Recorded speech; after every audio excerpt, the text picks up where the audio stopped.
de l'été, des animaux qui vivaient paisiblement dans la forêt.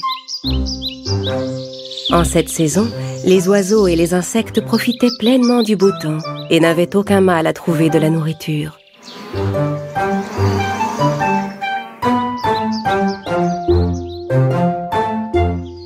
Pour la paresseuse cigale, c'était un jour comme les autres. L'insecte savourait les racines et les herbes qu'il avait trouvées et chantait des chansons en jouant du violon étendu sous un arbre. Oh, quelle belle journée, la la la la la, je chante des chansons avec mon violon. Je ne connais pas les paroles de la chanson, mais à quoi bon? Quand il eut fini sa chanson criarde, il entendit un bruit et écouta attentivement. Pour essayer de repérer d'où venait le bruit, il grimpa plus haut sur une branche de l'arbre.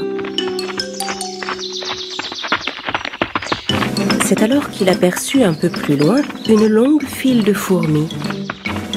Les insectes marchaient en rang comme des soldats. Chaque fourmi transportait à grand-peine des graines et des fruits séchés qui étaient tombés des arbres. La cigale sauta à terre et regarda les fourmis s'éloigner avec un air d'incompréhension. Je ne comprendrai jamais ces fourmis. Elles travaillent tout le temps. À cet instant, il aperçut une fourmi qui venait vers lui. Le petit insecte transportait sur son dos une graine bien plus grosse que lui.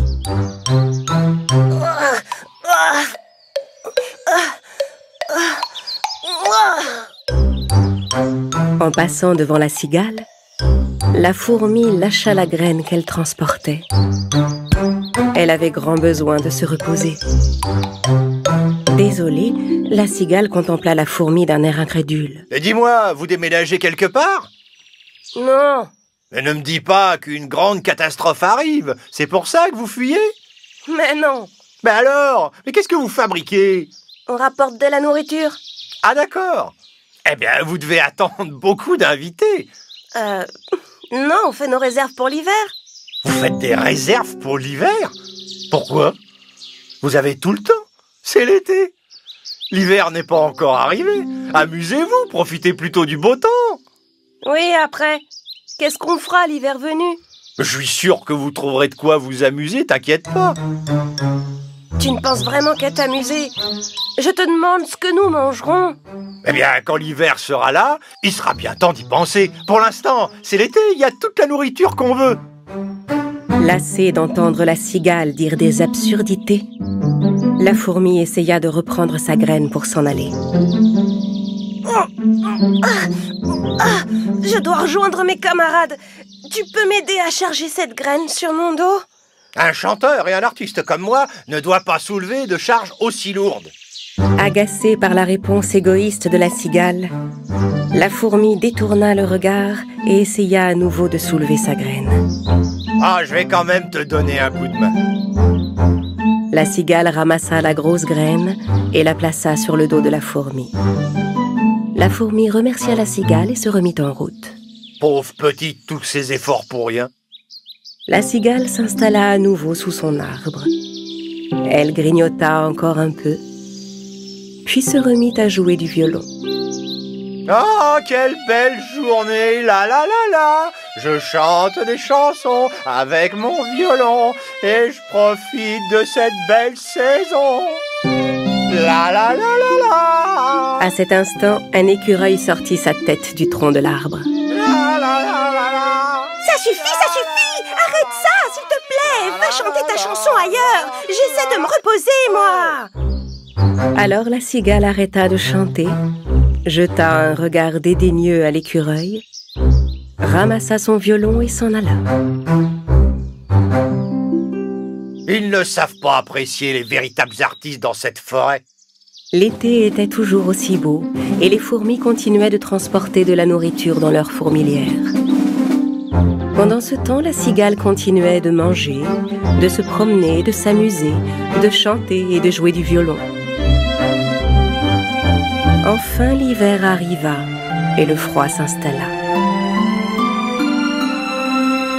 Un matin, en se réveillant, les fourmis regardèrent dehors et virent que tout le paysage était recouvert de neige.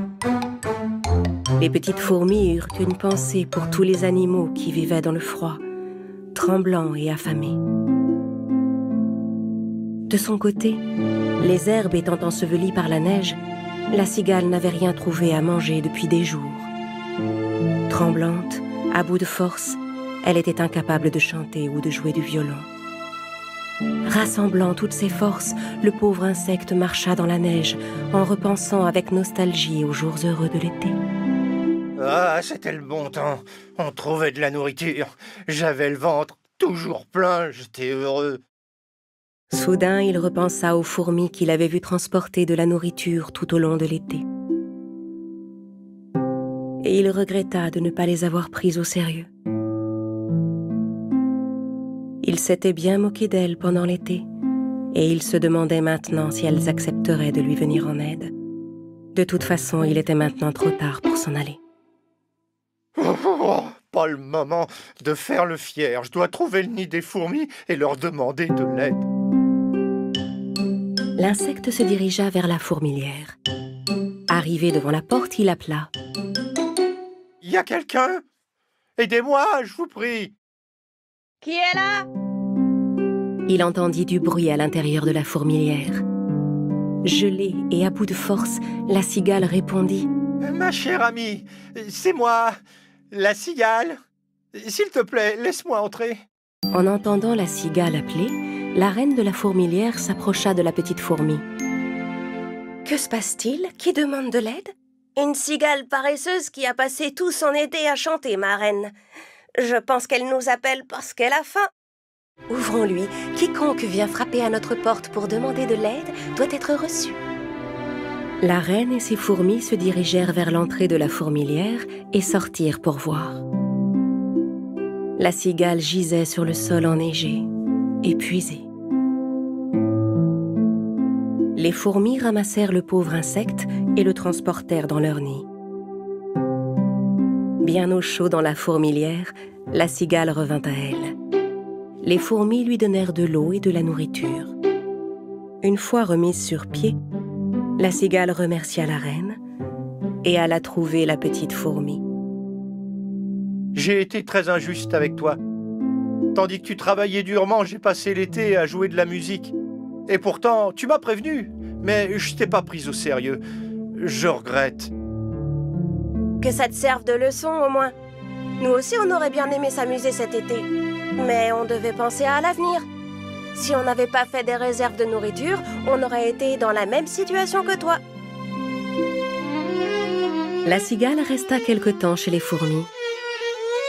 Elle allait de mieux en mieux et reprenait des forces. Quand elle s'en alla, les fourmis lui donnèrent de la nourriture à emporter. Merci pour tout, mes amis. Vous m'avez sauvé la vie. Je ne l'oublierai jamais. À partir de maintenant, je ne serai plus jamais paresseux. Je peux te demander quelque chose? Mais bien sûr. Qu'est-ce que tu veux? Quand l'été sera revenu, tu pourrais peut-être prendre des leçons de musique et apprendre à jouer du violon. Je suis sûre que ça ferait plaisir à tous les animaux.